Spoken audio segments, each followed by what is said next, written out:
Hello' everyone, good morning. আৰু এতিয়া ৰাতিপুৱা বাজিছে 8। মই আৰু দাদা গৈ আছোঁ জাগিৰোডলৈ বুলি এটা বিশেষ অনুষ্ঠানত। সেইটো হৈছে কি জানেনে? জোনবিল মেলা, যিটো ঐতিহ্যৰ দিনৰ পৰা চলিত আহিছে। আৰু মই ভাবিলোঁ সদায় যাওঁ, কিন্তু ৰাতিপুৱা কেনেদৰে ষ্টাৰ্টিংখিনি কেনেকৈ হয়, তেওঁলোকে কেনেকৈ কি কৰে আজিলৈকে মই দেখা নাই ওচৰতে থাকিও।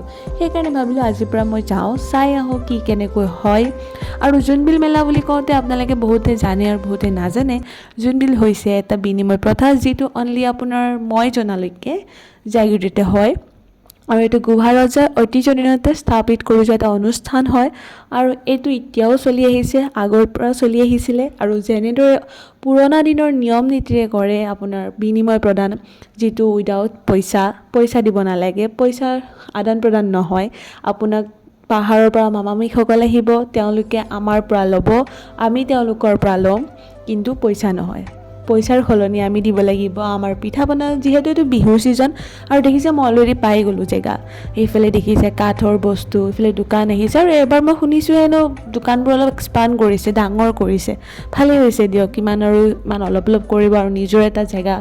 আৰু মোৰ নিজৰে প্ৰাউড ফিল হৈছে যে মই নিজৰ মেলাটোত, মোৰ নিজৰ জাতীয় মেলাটোত আহিছোঁ। মোৰ এটা যিমানেই যি নহওক, মোক সঁচাই ভাল লাগিছে। মই ৰাতিপুৱাই আহিছোঁ মই চাবৰ কাৰণে কেনেকৈ কি কৰে ব'লকচোন। আৰু মই ইমান ভালদৰে নাজানো কেনেকৈ কি নিয়ম নীতি কৰে, বাট মই যিমান পাৰোঁ ট্ৰাই কৰিম ভিতৰত কৰিবলৈ, কাৰণ মই ইমান ভিডিঅ' নহয়, গম পাইছে চাগে, কাৰণ মই ইয়াত আপোনাৰ ৰেকৰ্ডিং কৰি কথা কৈ আছোঁ। ব'লকচোন, অলৰেডি পালোঁ, গেট পাই গ'লোঁ। এতিয়া ব'লক মেইন গেটৰ ফালে সোমাই যাওঁ, ব'লকচোন।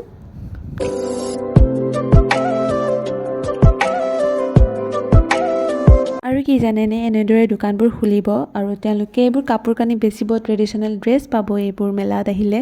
আৰু দামটো অলপ জোখ জাখৰ হয়, কথা ক'লেই হৈ গ'ল, পাতিলেই হৈ গ'ল। আৰু এইফালে সকলো ট্ৰেডিশ্যনেল ফুড পাব। আৰু চবতকৈ ডাঙৰ কথা, এওঁলোকে পইচা বিনিময় কৰে, কিন্তু এওঁলোকে নকৰে। দেখিছে ডিফাৰেঞ্চ? তেওঁলোকে নিজৰ হাতেৰে সকলো যি পাৰে তেওঁলোকে পিঠা পনা কৰে। আৰু এওঁলোক আহিয়ে গৈছে, আজি প্ৰথম দিনা এওঁলোকে আহিছে, দোকান এইবোৰ বনাইছে, নিজৰ নিজৰ জেগা দি দিছে। সকলো নিজৰ নিজৰ ভাই বনাই আছে, বাচ্ছাও আহিছে লগত। মই আচৰিত হৈছোঁ যে মই ইমান বছৰ মই ইয়াত থাকি মই দেখা নাছিলোঁ কেনেকৈ কি কৰে। আৰু মোৰ নিজৰ এটা অনুষ্ঠান হৈ তথাপিও মই অহা নাছিলোঁ ফাৰ্ষ্টৰ দিনা, গতিকে মই আহিলোঁ, চালোঁ। আৰু সঁচাই তেওঁলোকে এটা অনুষ্ঠানে যে যি ফূৰ্তি মনেৰে কৰিছে ন, সঁচাই ভাল লাগে। তেওঁলোকে সকলোৱে নিজৰ ভাই, কোনো কাকো চিনি নাপায়, কিন্তু তথাপিও হাঁহি ধেমালি ষ্টাৰ্ট কৰিছে। আৰু এয়া আমাৰ গোভা ৰজা আহি পালে, দীপসিং দেওৰজা ডাঙৰীয়া, তেওঁ আহি পালে। আৰু এতিয়া পতাকা উত্তোলন কৰিব, আমাৰ তিৱাৰ জনগোষ্ঠীৰ পতাকা ইয়াক কৰিবলৈ আৰম্ভ কৰিছে। সকলো আহি পাইছে, যিমানসকল ভলণ্টিয়াৰ্ছ আছে তেওঁলোক কিছুমান কাৰ্বি আংলঙৰ পৰা আহিছে, বেছিভাগ কাৰ্বি আংলঙৰ পৰা আহিছে। গতিকে ব'লকচোন, আৰু কিমান কি পাৰোঁ মই চাই মাজে মাজে কৈ যাম, মাজে মাজে আপোনালোকক দেখুৱাই যাম। ব'লক।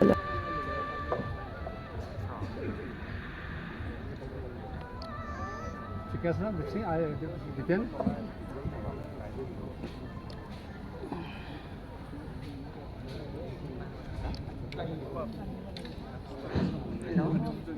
কোথা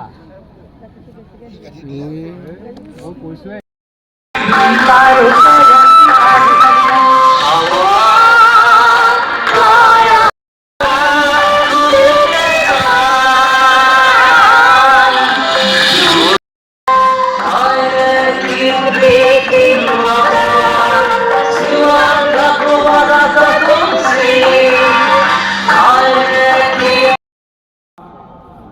মাননীয় গোভা ৰাজ্যদেৱ। আৰু আজি প্ৰথম দিনাৰ দিনাও জম্মু কাশ্মীৰৰ পৰা বিভিন্ন দল আহিছে, বিভিন্ন হাৰিয়ানাৰ পৰা আহিছে। গতিকে ব'লকচোন। और इस इलाके को तीवा साम्राज्य कहा गया था। और ये तीवा साम्राज्य समग्र असम में, जैसे जम्मू एंड कश्मीर में हम हरि सिंह जी के बारे में बात कहते हैं, हरियाणा में हम प्रताप सिंह जी के बारे में जब हम बात करते हैं, उसी हिसाब से हमारे यहाँ भी हमारे जो तीवा साम्राज्य था,